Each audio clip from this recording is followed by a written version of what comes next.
Raison.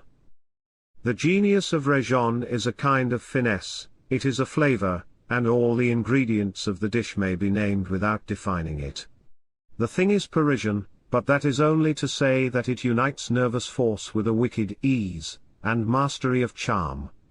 It speaks to the senses through the brain, as much as to the brain through the senses. It is the feminine equivalent of intellect. It magnetizes our poor vertebrae, in Verlaine's phrase, because it is sex and yet not instinct.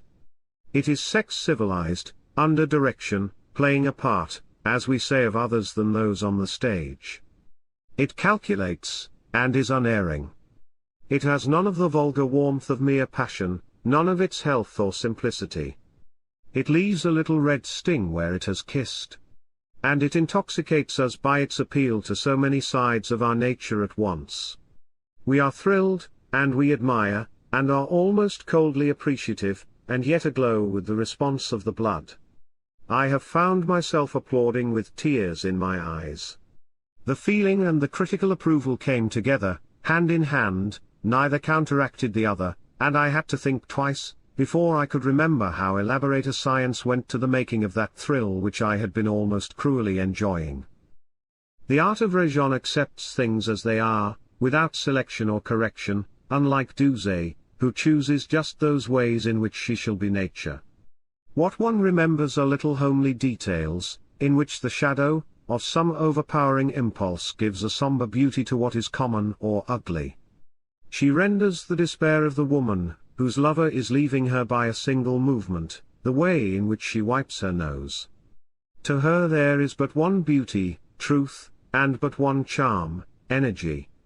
Where nature has not chosen, she will not choose, she is content with whatever form emotion snatches for itself as it struggles into speech out of an untrained and unconscious body.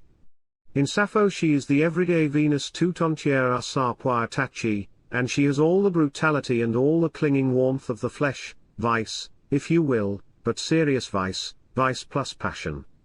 Her sordid, gluttonous, instructed eyes, in which all the passions and all the vices have found a nest, speak their own language, almost without the need of words. Throughout the play, the whole face suffers, exults, lies, despairs, with a homely sincerity which cuts more sharply than any stage emphasis.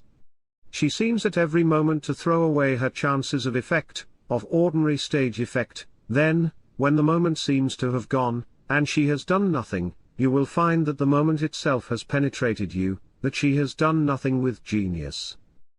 Raison can be vulgar, as nature is vulgar. She has all the instincts of the human animal, of the animal woman, whom man will never quite civilize. There is no doubt of it. Nature lacks taste, and woman, who is so near to nature, lacks taste in the emotions.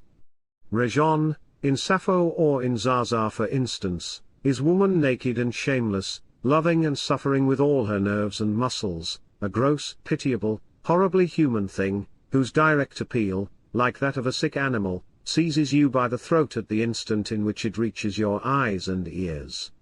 More than any actress she is the human animal without disguise or evasion, with all the instincts, all the natural cries and movements. In Sappho or Zaza she speaks the language of the senses, no more, and her acting reminds you of all that you may possibly have forgotten of how the senses speak when they speak through an ignorant woman in love. It is like an accusing confirmation of some of one's guesses at truth, before the realities of the flesh and of the affections of the flesh. Skepticism is no longer possible. Here, in Sappho, is a woman who flagellates herself before her lover as the penitent flagellates himself before God. In the scene where her lover repulses her last attempt to win him back, there is a convulsive movement of the body, as she lets herself sink to the ground at his feet, which is like the movement of one who is going to be sick. It renders, with a ghastly truth to nature, the abject collapse of the body under overpowering emotion. Here, as elsewhere, she gives you merely the thing itself, without a disturbing atom of self-consciousness. She is grotesque, she is what you will, it is no matter.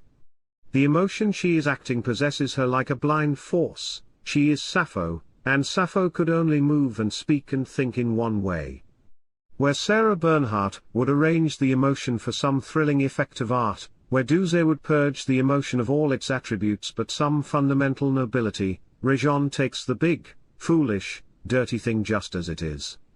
And is not that, perhaps, the supreme merit of acting?